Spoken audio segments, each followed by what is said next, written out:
شیخ ابن عثیمین رحمہ اللہ، ان کا بڑا پیارا انداز تھا، سمجھاتے ہوئے، درس دیتے ہوئے لوگوں سے، اپنے طلباء سے سوال بھی کرتے تھے اور پھر ان کو جواب بھی دیتے تھے، اصلاح بھی کرتے تھے۔ تو شیخ ابن عثیمین نے ان ایام کی فضیلت بیان کرتے ہوئے سمجھانے کے انداز میں اپنے طلباء سے سوال کیا کہ ایک شخص رمضان کا جو آخری عشرہ ہے، آخری 10 دن ہے، ان ایام میں، ان دنوں میں صدقہ و خیرات کرتا ہے، اور ایک شخص ذی الحجہ کے ان 10 دنوں میں صدقہ و خیرات کرتا ہے، زیادہ ثواب کس کو ملے گا؟ تو کچھ طلباء نے کہا کہ وہ جو رمضان میں کرتا ہے اس کو زیادہ ملے گا، اور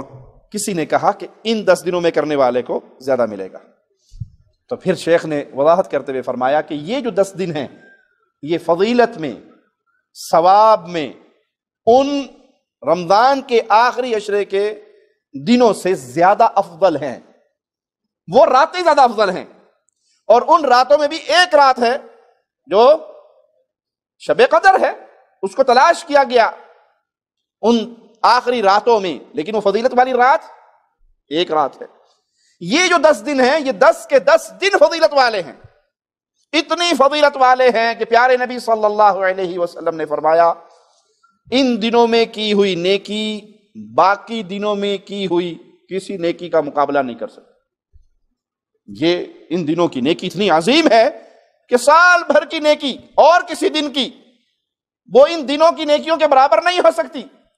تو صحابہ نے پوچھا اے اللہ کے نبی صلی اللہ علیہ وسلم، جہاد بھی؟ صحابہ جہاد کی شان، جہاد کا فضل، مرتبہ، مقام، عظمت کو جانتے تھے۔ تو کہنے لگے اللہ کے نبی صلی اللہ علیہ وسلم، جہاد بہت بڑا عمل ہے، بڑی عظیم نیکی ہے، کیا وہ بھی برابر نہیں ہو سکے گی؟ فرمایا جہاد بھی، جہاد والی نیکی بھی ان دنوں کی نیکیوں کے برابر نہیں ہو سکتی، سوائے اس مجاہد کے جو اپنی جان اور اپنے مال دونوں کو اللہ کے سامنے پیش کرتا ہے میدان میں، اور اس کا مال بھی اللہ کے راستے میں قبول ہو جاتا ہے اور اس کی جان بھی اللہ کے راستے میں قبول ہو جاتی ہے، وہ تو شان پائے گا زیادہ۔ اس کے علاوہ باقی دنوں میں کوئی بھی نیکی کر لو، اور یہ 10 دن اپنے سامنے نیکیوں کے رکھ لو،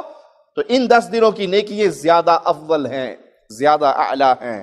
زیادہ قیمتی ہیں، زیادہ عظیم ہیں۔ وہ صدقہ و خیرات ہو، وہ غرباء اور ایتام کی کفالت ہو، وہ بیواؤں مسکینوں کا سہارا بننا ہو، وہ بھوکے کو کھانا کھلانا ہو، وہ اللہ کا ذکر ہو، وہ اللہ کی عبادت ہو، وہ قرآن حکیم کی تلاوت ہو، وہ جو بھی نیکی کے راستے ہیں، یہ آنے والے ذی الحجہ کے پہلے 10 دن اتنے عظیم ہیں